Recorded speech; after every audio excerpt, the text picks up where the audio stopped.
L'échiquier international, bienvenue à vous. Médias, mensonges, rhétorique déclinée, bien souvent avant une tension de haute intensité.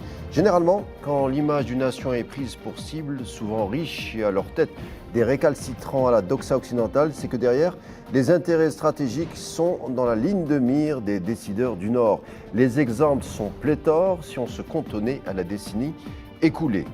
Les guerres impériales ont changé de peau, le chaos comme porte de sortie occidentale s'appuie désormait sur des récits officiels enrôlés souvent par des bons sentiments. On apporterait la liberté aux populations visées avec des bombes, entend-on souvent. Vieux refrain, sauf que les modulations ont un peu changé face à, d'un autre côté, une population de plus en plus méfiante. Ça commence par des médias mensonges et cela se conclut à des intervalles plus loin, à des pays compartimentés et balkanisés. Médias mensonges et chaos et surtout comment anticiper ceux de demain. Parlons-en, à tout de suite.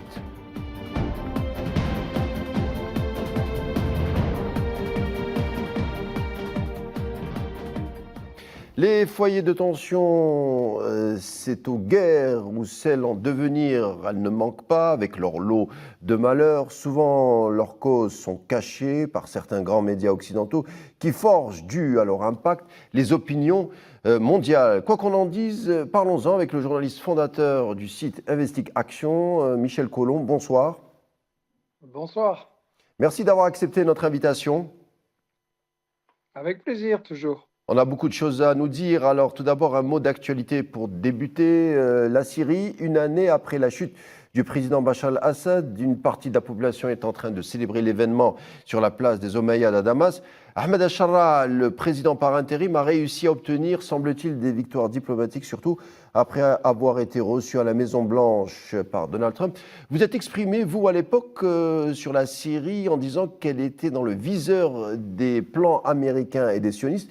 Votre avis donc sur cette nouvelle donne politique au sein de ce pays? Écoutez, ça fait des années, bien 15 années que la Syrie est dans le collimateur. Je ne suis pas le premier à l'avoir dit. Feu le ministre des Affaires étrangères, Roland Dumas, l'avait dit aussi. Et donc, on a quelque chose de paradoxal. Pendant des années, on nous dit que la tête des dirigeants de Daesh est mise à prix et qu'il n'est pas question de les laisser au pouvoir. Et puis, le nouveau président syrien, il y a quelque temps encore, sa tête était mise à prix à Washington à 10 millions de dollars, 50 millions de dollars. Non, lui, c'était 10, pardon.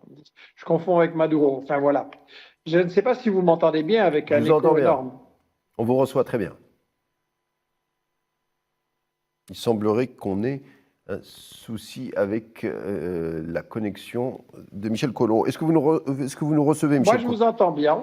Continuez, mais je m'entends en écho dans votre studio.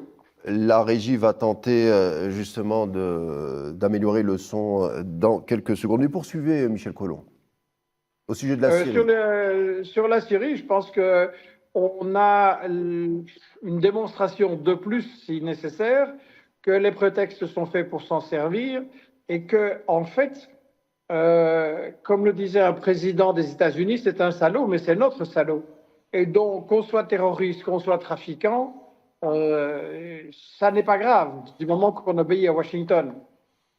Avoir la Syrie aujourd'hui, bon, comparaison n'est pas raison, certes, mais cela nous rappelle la Libye post-Mohamed el-Kadhafi, la Libye aujourd'hui, pays en crise, c'est un euphémisme. Mais les grands médias internationaux qui ciblaient le guide libyen à l'époque ont très peu mis en avant, par exemple, ses apports au niveau social, à l'endroit de sa population. Vous aviez mis en accusation, on s'en souvient, certains médias dont la diffusion de nouvelles n'apporterait au final que la catastrophe en Libye. En tant que nation, est-ce qu'on peut par exemple faire un parallèle entre la nation syrienne et libyenne qui a une même trajectoire? À quelques différences près, est-ce que c'est un hasard? Non, écoutez, il faut toujours remonter à cette fameuse vidéo du général Wesley Clark, celui qui a dirigé les bombardements de l'OTAN sur la Yougoslavie en 1999. Et comme il n'était plus aux affaires, il visite un ami au Pentagone qui lui dit, voilà, nous, les États-Unis, nous allons prendre 7 pays en 5 ans. Prendre, c'est le mot, take. Et donc, il y avait dans tous les pays du Moyen-Orient et de la Corne de l'Afrique, il y avait la Libye, il y avait la Syrie, et ça a été réalisé. Les méthodes varient, mais ça fait partie du même plan de guerre globale. On assisterait, selon vous, à ce plan qui se décline actuellement? Il y a le dernier pays sur la liste qui n'a pas été détruit, c'est l'Iran. Et clairement, c'était déjà la cible majeure dans les plans de Bush et de ses amis en 2002. En tout cas, on poussait vers cette guerre tout bonnement avec l'Iran. Plan de Trump à Gaza, cessez-le-feu au détriment des Palestiniens, puisque plus de 300 morts depuis la dite trêve. On accentue la pression sur la résistance palestinienne pour rendre les armes. Le Hamas refuse de désarmer tant que des soldats de l'occupation sont au niveau de l'enclave. Eyal Zamir, chef d'état-major sioniste, a affirmé hier que la ligne jaune, dont c'est la ligne de démarcation, serait la nouvelle frontière de l'entité sioniste, une nouvelle frontière qui a avancé ou permet de monter des opérations ciblant des Palestiniens. Tout ceci fait dire à un éditorial arabe d'Iguest que l'on assisterait à une nouvelle forme de mandat colonial. Votre avis? Oui, il faut dire une première chose, c'est qu'il n'y a pas de cessez-le-feu. Il n'y a pas eu de cessez-le-feu. La guerre continue avec d'autres formes, plus limitées, moins spectaculaires, mais il n'y a pas. Et le plan de Netanyahou et de Trump est de morceler Gaza, de reconstruire une zone que eux contrôleraient avec des chefs de gang à leur solde, sauf que le principal d'entre eux vient d'être assassiné cette semaine, et que donc on essaye de pousser les Gazaouites dans une partie de Gaza qui ne sera pas reconstruite, où ils vivront un enfer pour toujours continuer à les chasser. Les Israéliens, d'ailleurs, essayent d'obliger les Égyptiens à accepter des départs sans droit au retour. Donc Israël ne respecte absolument pas la phase 1 du plan de paix. On vous suit beaucoup, Michel Collomb, vous le savez sans doute, en tout cas de l'Algérie. On suit vos travaux et actuellement, vous vous êtes intéressé à la situation soudanaise où vous dites que l'on observe une forme de guerre à cause d'intérêts stratégiques. Vous parlez de l'eau, vous parlez du pétrole, le pétrole qui se situe au sud. Vous parlez aussi du trafic d'or qui aurait rendu Mohamed Hamdan Dogolo, alias Hamediti, qui est proche des Émiratis de l'entité sioniste, une figure extrêmement riche. Que se passe-t-il réellement au Soudan? Écoutez, nous l'avions expliqué avec notre expert du monde arabo-musulman et des géostratégies, Mohamed Hassan. On l'avait expliqué dans un livre de 2011, La stratégie du chaos, où on expliquait qu'effectivement, les États-Unis, moins forts qu'avant, ne pouvaient plus se permettre des occupations par leurs troupes, et donc semer le chaos, organisait des combats, des guerres civiles, en fait, tout simplement.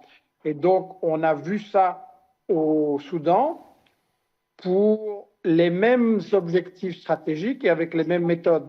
Les objectifs, c'est que quand vous regardez une carte, l'Égypte est évidemment un pays qui fait face à Israël et qui, du temps de Nasser, a été à la tête de la résistance et maintenant, avec les collabos, est à la tête de la trahison. Et les États-Unis et Israël savent qu'il n'y aura pas toujours des traîtres à la tête de l'Égypte.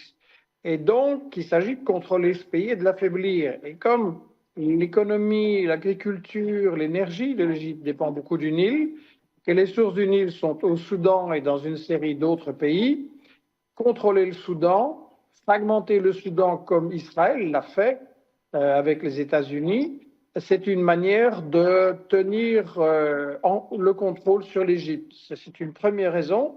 Et la deuxième, toujours quand on regarde une carte, on voit que le Soudan, c'est le plus important pays d'Afrique. C'est un pays clé dans ce qu'on appelle la Corne de l'Afrique, c'est-à-dire cette pointe qui s'avance dans l'océan Indien.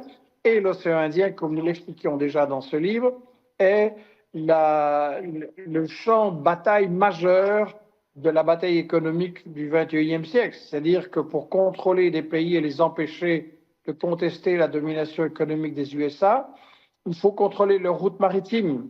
Et là, la Chine a un point vulnérable, c'est-à-dire que l'océan Indien, les États-Unis peuvent bloquer les routes de la soie, peuvent bloquer les ports en eau profonde qui sont nécessaires au commerce de l'Afrique vers la Chine, les matières premières, de la Chine vers l'Europe, les produits finis, les marchandises, mais dans les deux sens aussi. Et donc, les États-Unis, avec leurs copains israéliens et émiratis, ont tout à fait intérêt à contrôler et affaiblir le Soudan et surtout à empêcher une alliance, une union régionale des différents pays. Parce que partout dans le monde, les États-Unis essayent de balkaniser, de diviser, et donc partout dans le monde, l'intérêt des peuples, c'est au contraire de s'unir, d'avoir, au-delà des arrangements du commerce ensemble, des coopérations, de la diplomatie, etc. Et donc, moi, j'ai été, il y a 2 ans, rencontrer le président d'Érythrée, Isaias Afewerki, qui est un homme extrêmement intéressant, un petit pays pauvre, où il ne pleut pas souvent, et qui réussit à compter sur ses propres forces pour développer le pays sans s'endetter et se mettre sous le contrôle de la Banque mondiale, du FMI et des autres soi-disant philanthropes. Et donc, Afewerki, il propose depuis des années aux gens du Soudan, de la Somalie, de Djibouti, de l'Érythrée et de l'Éthiopie de faire une sorte d'entente régionale et de coopérer. Il y a des richesses là-bas et l'intérêt des peuples de la région, c'est de coopérer. Et l'intérêt des États-Unis et d'Israël, c'est d'empêcher la coopération et d'avoir la fragmentation et la balkanisation. Ce point-là, tout le monde doit le retenir très fort. L'Algérie, clairement, est aussi menacée de balkanisation. Il existe des plans à Tel Aviv, à Washington, pour fragmenter les pays trop grands et trop indépendants. Et donc, tirer des leçons de ces conflits et soutenir les peuples qui empêchent cette balkanisation, c'est se protéger soi-même. Changeons de continent, si vous voulez bien. On se dirige vers l'Amérique latine. Venezuela et son président Maduro, accusé d'orchestrer, d'être à la tête d'un réseau de trafic de drogue qui se déverserait non seulement dans les pays limitrophes, mais aussi aux États-Unis. Une armada de navires américains avec 15 000 militaires sont stationnés actuellement dans la région. Des tirs américains ont d'ailleurs tué 83 pêcheurs sans procès, donc sans apporter de preuves qu'ils faisaient partie d'un quelconque réseau de trafic de drogue. Des opérations qui ont suscité l'inquiétude également de la part des congressmen. Que cache, selon vous, cette pression américaine sur le Venezuela qui risque de déboucher d'un moment à l'autre sur une guerre? Écoutez, il y a plusieurs enseignements à en tirer et c'est pourquoi comprendre le conflit et exprimer de toutes les manières la solidarité avec le peuple du Venezuela, c'est très très important. Les enseignements sont que, évidemment, les prétextes sont faits pour s'en servir. On avait connu les armes de destruction massive de Colin Powell et de Bush. On a maintenant un remake avec Trump. C'est le narcotrafic, c'est fake news. Le Venezuela est un débouché très mineur pour le narcotrafic, évidemment, toujours possible techniquement dans la jungle, vous ne pouvez pas tout contrôler, mais tous les experts savent que les principales routes de la drogue vers les États-Unis, c'est la Colombie, un allié traditionnel jusque peu des États-Unis, et l'Équateur, dirigé par un milliardaire corrompu, qui est d'ailleurs impliqué dans du narcotrafic récemment, ça c'est vraiment piquant. Et donc voilà, c'est un prétexte qui ne tient pas debout. C'est uniquement le pétrole qui est convoité, c'est toujours une guerre pour le pétrole, c'est très classique. Il y a la région Ce qui est intéressant. Il y a aussi la région des Honduras, le pays qui aussi n'est pas dans les classements internationaux en termes de trafic de drogue, intéresse beaucoup d'enquêteurs et beaucoup de spécialistes en disant que c'est aussi une plaque tournante du trafic de drogue régional. Absolument. Et là, c'est très intéressant parce que Trump a utilisé cette excuse du narcotrafic. Il n'y a aucune preuve et il n'y a aucune logique dans ces accusations contre Maduro. Si Trump veut mettre fin aux trafiquants de drogue vers les États-Unis, il a beaucoup de travail aux États-Unis même. et il risquerait de trouver certains de ses amis. Et l'exemple du Honduras est frappant, comme je l'ai relevé récemment dans une vidéo de la Minute Michel, c'est que il y a un narcotrafiquant hondurien célèbre, c'est celui Hernandez, qui a été président de 2014 à 2022. Et Hernandez a été condamné par la justice des États-Unis à 45 ans de prison avec un dossier plein de preuves et absolument incontestable. Et Par la Trump justice dit, ah, américaine, non, hein. non, ça c'est mon copain, il a été accusé injustement et il a dit il va lui accorder le pardon et les Honduriens devaient absolument voter pour le parti de ce bonhomme-là. Donc, ça montre que Trump n'a aucun principe, que ses récits ne valent rien et que, en fait, c'est le pétrole du Venezuela qui l'intéresse et rien d'autre. C'est aussi, je pense, de détruire les espoirs de révolution et de libération du continent latino, c'est-à-dire qu'on a eu au Venezuela avec Hugo Chavez, que j'ai rencontré, avec qui j'ai eu l'occasion de parler. C'était un homme formidable. Hugo On Chavez. a eu en Bolivie, en Équateur, avec Rafael Correa également, et au Nicaragua. On a eu toute une volonté de libération et une alliance régionale. Et c'est ça que Trump essaye de briser, tuer l'espoir et installer des dictatures fascistes ou pas loin. Il voulait le Brésil avec Bolsonaro, il a l'Argentine avec Milei. Il essaye d'avoir le Chili, l'Équateur et encore une série d'autres pays. Et donc, Trump est en train d'essayer d'installer une internationale fasciste en Amérique latine pour garder ce continent sous son contrôle. On a consacré une émission sur la doctrine Monroe il y a quelques semaines ici même, en référence à James Monroe, qui a été président américain en 1823, qui considérait l'Amérique du Sud comme un territoire stratégique face à l'époque aux menées européennes. Est-ce que vous voyez, vous, présentement, un retour brutal à cette doctrine Monroe ?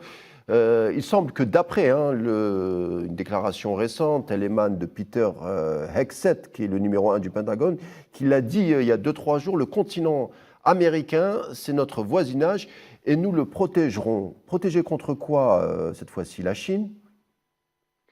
Effectivement, sous prétexte de protéger les pays latino-américains, ça voulait dire les garder pour soi et les exploiter pour les multinationales des États-Unis. Alors, la première doctrine Monroe, effectivement, était tournée contre l'Espagne, la France, l'Angleterre, la Hollande, des pays qui tiraient beaucoup de profit des richesses de l'Amérique latine. Et maintenant, la Chine est devenue le partenaire numéro 1 de l'Amérique latine et de la plupart des pays. Et donc, les États-Unis, il faut toujours replacer ça dans le contexte global. Ils sont dans un grave déclin. Ils sont contestés par l'économie chinoise qui les a en fait dépassés, si on calcule en pouvoir d'achat local. Et ils n'ont plus grand-chose, les États-Unis. Qu'est-ce qu'il leur reste? Il leur reste l'Europe qui les obéit comme un petit chien, ça c'est scandaleux, et il leur reste l'Amérique latine. Et donc c'est effectivement la tentative de recoloniser pour empêcher ces pays d'être indépendants et de commercer avec qui ils veulent. Alors Trump dans la région, toujours Amérique du Sud, dans la région, Trump semble déterminé à se constituer une sorte de catalogue d'alliés. On l'a vu avec des gouvernements conciliants, on l'a vu par exemple avec Javier Milei, l'Argentin, lorsque son gouvernement a failli sombrer à la mi-mandat dans une crise économique. C'est le mois dernier, l'administration Trump s'est portée secours avec un plan de sauvetage de 20 milliards de dollars. Résultat, Milei a accordé un accord en tout cas visant à accroître un libre accès aux minéraux stratégiques sur le sol argentin. Au Salvador, on a Nayib Bukele qui a accepté de reprendre 200 migrants illégaux. Trump s'est empressé de chanter ses louanges le lendemain. C'est pareil également au Salvador, le Guatemala, l'Équateur, le Panama, qui ont cédé aux desiderata de Washington. La Bolivie, qui est sur le point aussi de rompre avec 20 ans de gauche au pouvoir, intéresse Trump. On a aussi le Chili. Trump en fait l'éloge de tous ces dirigeants. J'oublie également aussi Bolsonaro, l'ancien président qui actuellement a été condamné à plus de 20 ans de prison. Contrairement, par exemple, à certains d'autres, comme Petro, le président colombien, Maduro, on en a parlé, ou Lula, qui ont essuyé les foudres de la Maison-Blanche, tous ces derniers ont un point commun, c'est qu'ils sont de gauche et ils sont pro-palestiniens. Enfin, pro-palestiniens, ne parlons pas trop vite, mais en tout cas, qui ont montré un soutien qui a été impressionnant durant les quelques, oui, les 2 ans de génocide. Voilà, il y a effectivement 2 points importants à bien comprendre quand on considère, comme vous le faites, le conflit à l'échelle globale du continent. Ce serait une grande erreur de regarder seulement tel ou tel pays, telle ou telle critique de Trump. Il faut voir ça comme une lutte globale du continent. Alors, c'est vrai que les pays attaqués par les États-Unis, et ça ne date pas de Trump, hein, ça a commencé avec Obama, ça a continué avec Trump premier, Biden n'a rien changé. Donc, ce n'est pas une politique propre à Trump, c'est une politique des États-Unis depuis longtemps. Et donc, effectivement, il y a une solidarité tout à fait logique entre des gens comme Chavez, Evo Morales, Correa, etc., et les peuples arabes globalement, et évidemment les Palestiniens au premier plan avec leur combat majeur. Ça, c'est un point très, très important. Ce n'est pas par hasard. C'est une indication qu'en fait, c'est le même conflit au Moyen-Orient et en Amérique latine. C'est vraiment la même guerre. Le deuxième point important à comprendre dans cet affrontement, c'est que effectivement, il y a un risque de cycle gauche-droite, résistance-trahison dans différents pays d'Amérique latine. On a l'Équateur qui a été trahi, on a la Bolivie qui est en train de virer malheureusement à cause des divisions au sein de la gauche. Et donc, qu'est-ce qui a permis au Venezuela de résister alors que c'est lui qui a eu le plus des offensives, hein? Il a eu plusieurs coups d'État, il a eu un sabotage informatique de sa production pétrolière, il a eu un sabotage de l'économie, un boycott et un appauvrissement, la population souffre énormément, et malgré tout, il résiste. Pourquoi? C'est ça qu'il faut voir. Moi, j'ai été plusieurs fois au Venezuela, et une chose qui m'a frappé, c'est la mobilisation de la population et la participation, y compris au plan militaire. Vous devez savoir, et les généraux de Trump le savent et le lui ont dit, vous devez savoir qu'au Venezuela, dans chaque quartier, dans chaque village, dans chaque coin des Andes, il y a des milices territoriales armées qui sont prêtes, qui connaissent le terrain et qui vont le défendre à la mort si jamais Trump ose envoyer ses soldats. Alors, en envoyant des avions et bombarder, vous pouvez créer des dégâts, mais vous ne pouvez pas prendre le contrôle d'un pays. Vous devez mettre des troupes au sol. Et ça, les généraux de Trump lui ont dit, ça ne marchera pas, ça va être un enfer. Et donc, il a dû reculer. Hein. Il a fait des énormes menaces, il a fait un grand show. Il a dû reculer, c'est une leçon importante. Et pour moi, le facteur fondamental, c'est bien sûr la fermeté de Maduro et des dirigeants du chavisme. C'est bien sûr la loyauté des militaires qui n'ont pas été achetés, qui n'ont pas trahi comme on l'a vu dans d'autres pays. Mais la force fondamentale, c'est le peuple, les hommes et les femmes en armes. Et moi, j'ai commencé à militer dans les années 70 et ma première grande émotion politique, ça a été le Chili de l'unité populaire, le Chili d'Allende, des communistes, en 1970, qui a commencé à mettre fin au pillage des multinationales et à faire énormément de bien à sa population, aux paysans, etc., et aux ouvriers. Et donc, quel était le slogan de la révolution à l'époque? C'était « El pueblo unido jamás será vencido ». Un peuple uni ne sera jamais vaincu. Mais le peuple chilien a subi une grosse défaite et à ce moment-là, on a ajouté à ce slogan « El pueblo unido y armado jamás será vencido ». Le peuple, uni et armé ne sera jamais vaincu. Et ce point-là, pour moi, il est très important. Énormément de pays en Amérique latine, dans le monde arabe, en Afrique, vont être menacés par Trump et ses alliés, et tout dépendra de la participation populaire et d'un armement populaire. Merci beaucoup, Michel Colomb. Je rappelle que vous êtes rédacteur en chef du site Investigation qui a besoin de soutien actuellement. Donc, on vous suivra attentivement et on appelle à la solidarité. Merci en tout cas et je vous dis à bientôt. À bientôt, merci. L'échiquier international se conclura ici. Merci de nous avoir prêté attention. Je vous laisse avec la suite des programmes sur Al24 News et on se retrouve demain.